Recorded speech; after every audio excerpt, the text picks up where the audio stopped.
Many young kids are struggling with irritating clothes, big crowds or gatherings, haircuts, loud noises, or even quick transitions, and all small sensory sensitivities that add up to big emotional struggles. Where are these struggles really coming from, though? And why is it so hard to find answers as a parent, right?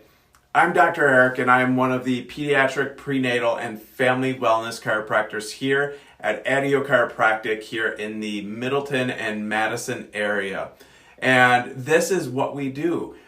We focus on these type of things. And this video is for moms and dads who have for toddlers or early childhood that are struggling with certain activities because it's just too overwhelming from a sensory or behavioral perspective.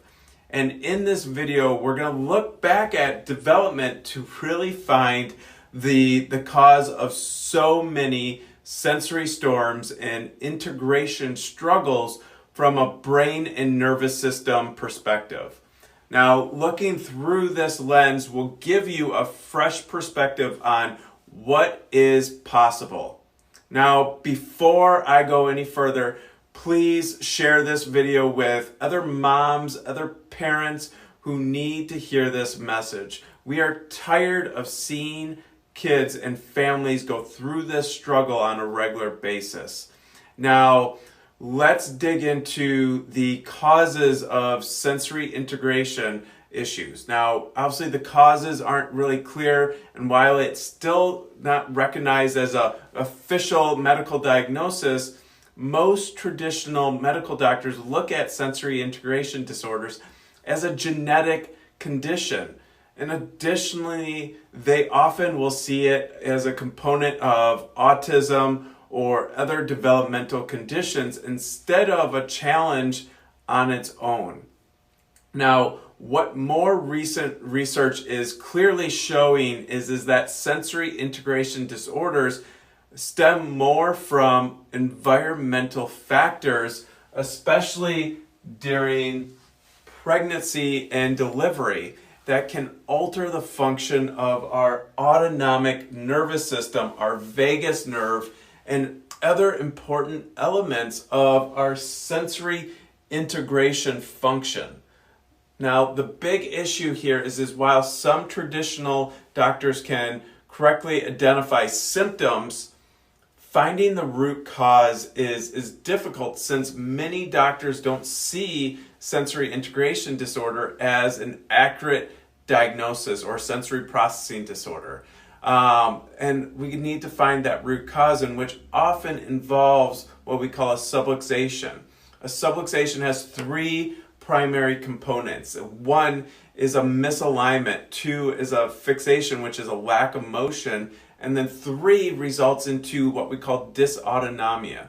And especially in the cases of sensory integration, it is very common in the spine that we find this, and this is impacting then the function of our nervous system, which then creates tension and fixation of the spine, which then creates neurological interference and imbalance that then affects our sensory processing, which then subluxation can create a prolonged issue from the traumas, the toxins, the emotional stress, physically, chemically, and emotionally that we see and we face every single day. Now, this persistent fight and flight response that happens then from a subluxation changes how the brain and the body experience and interact with the world around it. And if this is happening before or during development of movement phases, what we can start to see is maybe some walking or crawling or rolling delays, and that can accentuate some of that sensory system, making large gatherings like loud noises, certain foods, types of clothing, much harder for them. And this can lead to big challenges as they get older and as the brain continues to develop.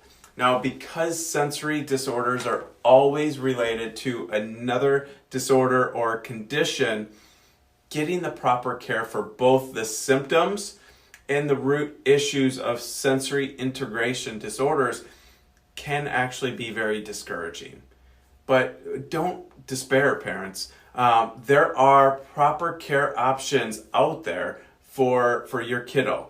Now, some doctors will employ sensory integration therapy, where children are encouraged to interact with certain sensory stimulation in a safe or low impact, low risk environment. Now, these activities are usually designed to be playful or fun for kids while slowly but regularly integrating them with challenging situations. Now, occupational therapy also helps with sensory issues by practicing fine motor skills, gross motor skills, and everyday skills such as getting dressed. Now, a sensory diet is another tactic to help kids regulate their sensory responses by having a list of activities that they can practice at home and at school. Now, this is to encourage children to really stay focused during the day so that they can complete their day-to-day functions on a regular basis. For example, a child may need a fidget toy, right? We all have seen those at the desk, or an opportunity to go on maybe a short walk every hour. Now, many of these solutions that we just talked about are geared towards regulating symptoms and smoothing transitions for sensory kids, not the root cause. Now, while teaching kids how to regulate and expose them to different scenarios can be part of an overall strategy, it's also best to look and care for the underlying neurological issues. Our office can provide care for those underlying subluxations and dysautonomic challenges, and helping to improve really the quality of life for our kids that face sensory issues. And now we use a special instrument or tools in our office called our Insight scanning technology, and it just takes 10 to 15 minutes to do these scans, but it helps us find, measure, and locate the dysautonomia and the subluxations that are on the nervous system. And then from that, our team can create a customized care plan that will help improve, through chiropractic adjustments, help improve the sensory and the motor integration and start to see challenges. And this customized plan will target the underlying neurological challenges rather than just the symptoms.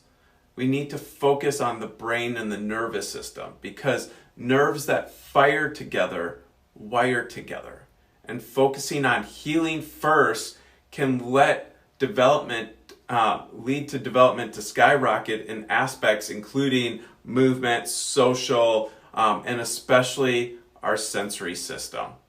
Now, to close this video, first thing, please, if you have any questions, comment down below or DM us. We are here to help answer those questions. Second, please share this video with other moms, other dads, other parents, Facebook groups that need to hear this information. Again, like we said in the beginning of the video, we are tired of seeing children and families go through this struggle, and we want to help them lead down a different path. And then 3, to close, is if your child is struggling with sensory issues, give our office a call at 608-824-0950 or direct message us as soon as possible. We are here for you, and there is hope for your family.